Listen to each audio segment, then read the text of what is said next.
Hello and welcome to another episode from the Real Talk and Revenue podcast. We have myself, Francesca, the accountant, and we have Jordan, the therapist, and we bring real powerful conversations around building revenue, building confidence, how the mindset works, all different discussions around to help others in business and in their personal life. So listen in, tune in, let us know what you think, ask questions along the way and we'll be sure to answer them.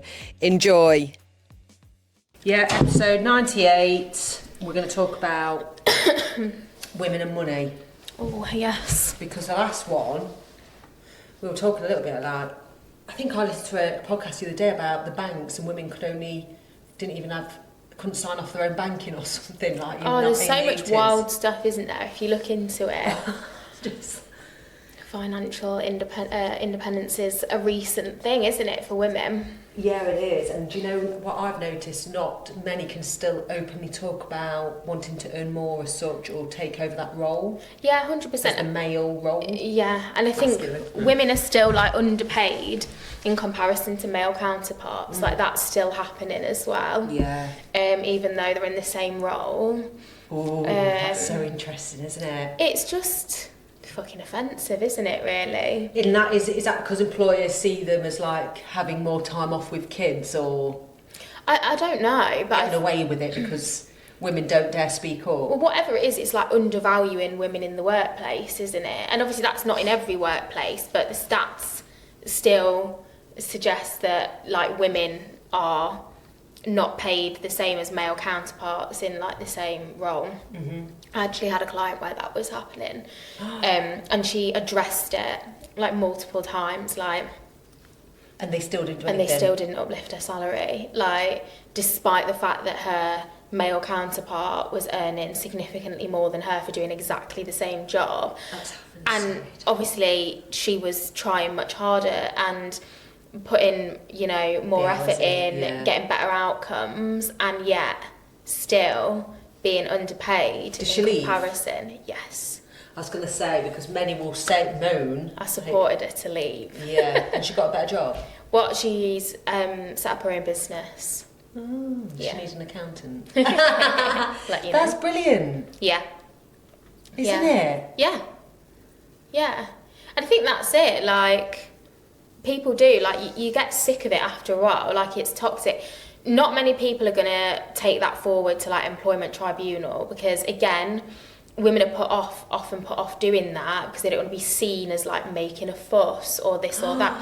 Whereas if men are in a similar position, generally speaking, I have no issue carrying that forward because there's an injustice. It's like, I'm entitled to this. Whereas women are more like, oh, I don't want to make a scene, like, I'll just... Oh my God, I've done that before. Yeah.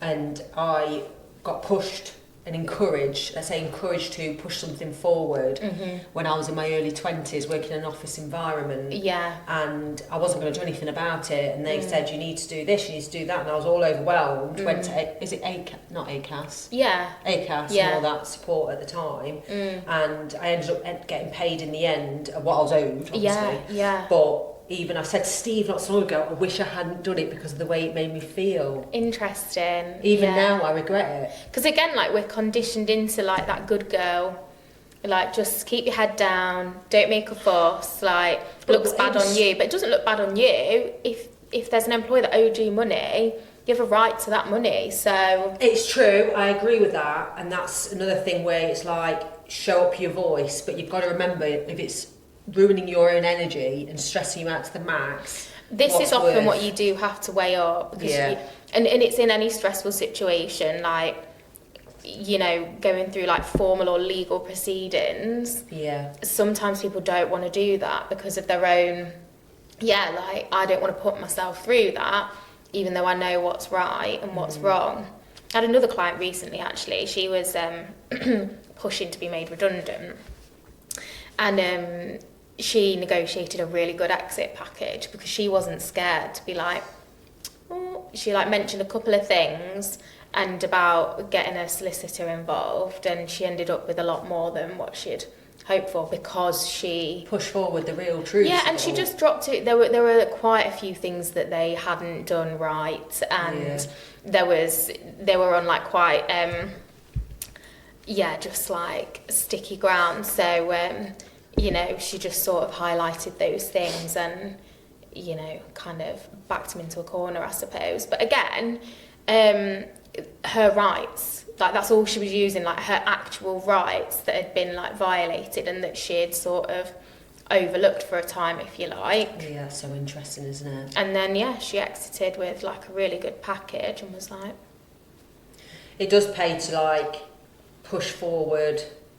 I think there was another podcast I was going to listen to about how to gain a pay rise. Yeah. So in our business, I've done it, it took about a year, but I finally finished it in February this year, I think, where I'm doing salary banding, so it's very clear, it's transparent. Yeah. But I also think it's good to have systems and that, and processes and understandings on why someone might be on that little bit more than that other person. Yeah, absolutely. And it sometimes there's no rhyme or reason, but I also think if people are asking for pay rises, it always worries me. But I think it's a good thing. I'm not saying that. Yeah, yeah. But I reckon before I put the transparency in, it makes it harder to give a justification, even if there is one. Absolutely. So people don't know what goes on behind closed doors as an employee or a business owner. There's so many rights for employees. That as once upon a time an employee, I'd have looked at it very differently. Yeah, of course. Now I'm an employer.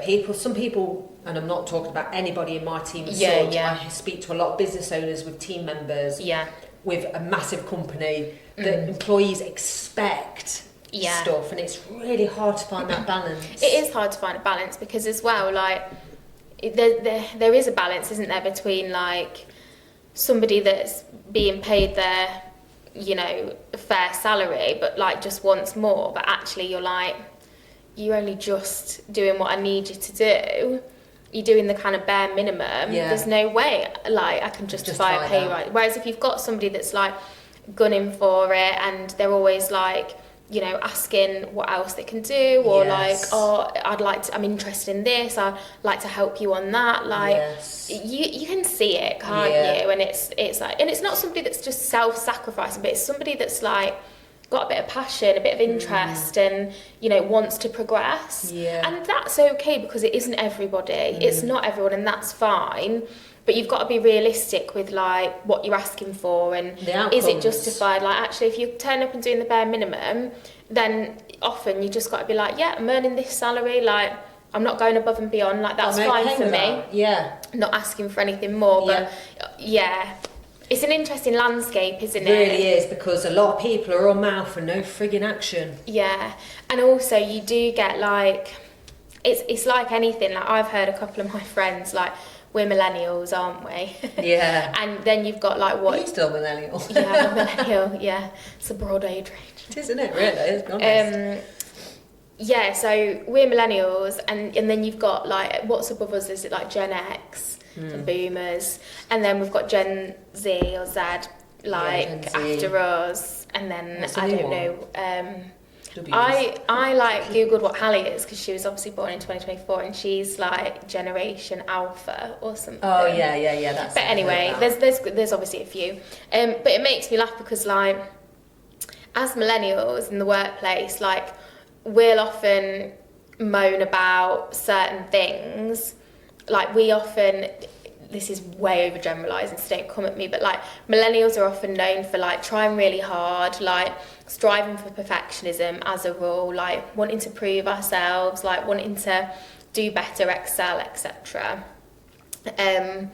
But also being like burnt out, struggling with hustle culture and toxic productivity, attributing our worth to our position and pay, all of that sort of thing, status, whatever.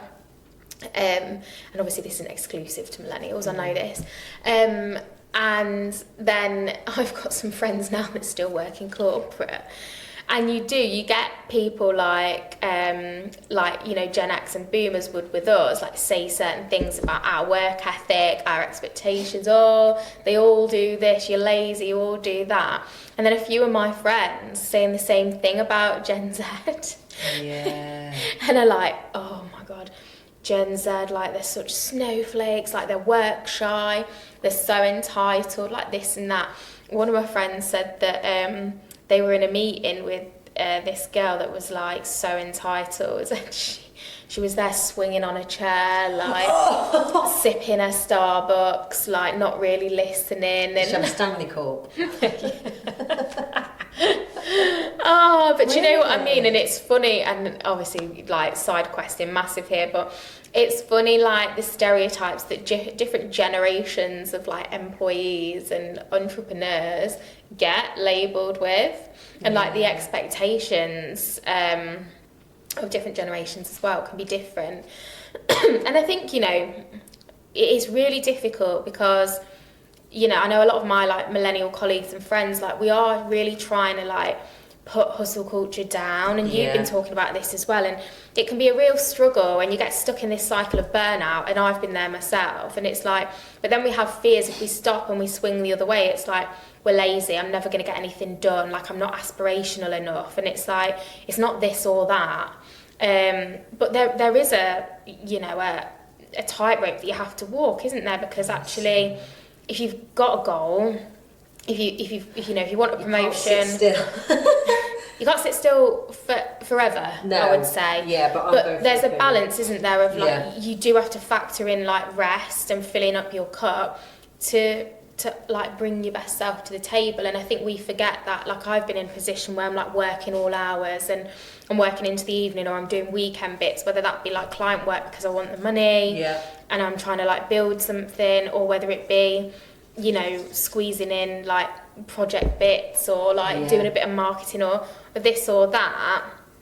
And actually sometimes it's like maybe you're not making the best use of your time generally. You've got to factor in like that's downtime, and I'm intentionally going to like go and meet my friend for like lunch and a coffee, because that will re-energize me. Like it doesn't have to be sitting on the sofa and like rotting, like it can be that if you want it to be, but there are different types of rest as well. And there are, so that's where I the difference for me, if I sit on the sofa for too long, I'm like, I could be doing this, I could do that, I could do this, I could be doing that. And actually, as soon as I do something mini productive, even if it's tidy a drawer out. Yeah, or if you were walking and gossiping like we did. Yeah. Do you know we did like an hour and a half walk the other day? I know. And we did a 6.2 kilometre walk. I didn't even realise because we were chatting so... And I got back and I'd done about 26,000 steps that day because I'd done parkrun. I did. Did I meet you on the Friday? No, Saturday. I couldn't believe it. That's my rest day. That was never been a rest. Yeah. Plus I did yesterday a whole longest run, but not the longest distance. That's longest time on my feet. Yeah, but slower one you said, So it's bloody slow. That's a different story. But when it comes to women and money and making decisions, you do have to have some masculine energy. I can't see it otherwise. Yeah, and that's difficult. I'm struggling now. We spoke last week, didn't we, about me being single, co-parenting or whatever, and I'm smack back in masculine energy, but it's because I'm on my own, and you've got to. Do you know what I mean? And that's really hard to grapple with, because there are times when you do want to soften and you've got cry to about it. You can't let your guard down a bit, but in it. Thick of it. The thick of it, and it's not a bad thing, because sometimes you've got to switch into a mode, and it's a very, very, very familiar place for me. Like, don't get me wrong, like hyper independence is a thing I'm familiar with, and that's been a struggle at times, but like these are the kind of seasons where like it's really beneficial for me. And you're right, sometimes there's a time and a place for it, and it's not going to serve me if I'm like, well, I'm just gonna. I can't do that right now, and I don't want to. No, exactly, and you can't crumble, and you've got to be so good with your finances and budget and think ahead all the time. It's constant. But this is good part of the growth, especially in a business as a woman as well, looking after their own finances. I listened to another podcast. It was Grace Beverley. Yeah. Do you like listening to hers? I haven't in a while. And a chartered accountant was on there. She's not your typical run a practice business, but she's more education. And one of the things she did say, like running their own company is hard, and she's a chartered accountant, let alone if you haven't got that finance skill. Absolutely. And people wing it, and then don't brave asking for help or paying for the financial help worries me, because it's like there's so many things I've learned is making big money decisions by investing in people that either I learn and then I cheapen it by putting a system in because I've learned from the person, or I keep them and the business grows better because I've invested initially for like 3 to 6 months. That's it, isn't it? Yeah, you do have to make investments and take risks in order to get the return, and people forget that. And we spoke about this a bit last time, didn't we, about people just thinking too much about how much they can pull out now. And I see it all the time amongst therapists. It's like, oh no, I don't want to pay an accountant, I'll just do it myself, or oh, I don't really want to pay for that and this. And I just think, well, you're never going to push past where you are now because you're not investing in other things, or you're not, even your time. Like, we've had so many conversations over the years, haven't we, of me being like, yeah, I want to spend more time on this, but it's difficult because I'm not getting paid for it right now. And so sometimes you've got to give your time and energy for no return initially. And then you're like, what, hang on a minute, I don't like this. When people start asking you for information that you're not used to, very overwhelming. Trust me when I say, if you invest in a new person, a new system, at first you think, I've made the wrong decision. You have to go slow before you go fast again. And it's like people, that messy bit, I hate that messy bit of it, but that messy bit where you're almost questioning all your life choices and you just want it all to go away. Yeah, absolutely. I've changed my mind now. But you're like, I just want to work in Costa now. That's where my head always goes. I'm like, I want to work in a coffee shop. Not because I think it's easy, by the way, but just as an employee, doing something different. It isn't easy, but we're trying to keep these a bit more bite-sized chunks. Because how long would you reckon we've gone off for now? 20 minutes? Is there anything else that sticks out in your mind around money for women? The only things, I can't remember if we mentioned it on the podcast or if it was just in one of our chats, was around like how women are conditioned to view money differently. It's all about budgeting, saving, getting good deals. We also have often more outgoings than men because we have to maintain our appearance in a way that... Isn't that awful? Because they'll just say, well, don't spend on that then. Yeah, but there's an expectation that women keep up a certain appearance. So our money is spent on things like that as well, more so than men, generally speaking. Can I just say to that as well, I remember when I hit social media for the business back in like 2019, before lockdown, and then first doing videos without makeup on. I've told you this, haven't I? And I had a cold sore as well on the leg. And even just doing a video with that. But that's not the half of it, is it? Like, it's one thing not wearing makeup, but you've still got your makeup there for when you need to use it. It's getting your brows done. It's, you know, like having like facials to make sure your skin's glowy. It's investing in your skincare. It's hair removal. Do you know what I mean? It's nails. Like, your hair done. Having your hair Get rid done. of the grey. Not that I've got. Like, or at least just like making sure, you know, it's trimmed twice a year or whatever. Like, it's not just what you can see or what's obvious when it comes to like society's beauty standards of women. But anyway, it involves money, so don't forget that. I'd find it really hard to ask Steve for like money for a treatment or... Well, and also you don't need to. So. I don't need to, of course, but I've been that's part of the problem, probably, isn't it? Like, I make my own money, never need to ask anyone. That's why I did it, because when absolutely. I had to for food, or I felt like I was waiting for them to buy the food, because I was thinking, well, I ain't got the money because I've got the kids, sort of thing. It was almost like, oh no, I never want to go back there. It's giving you a... Right, thanks for tuning in. Next week we're going to talk about startups. Because we said that we're just going to like say how we started. And just a bit of a story. All right, let's do it. Let's do it.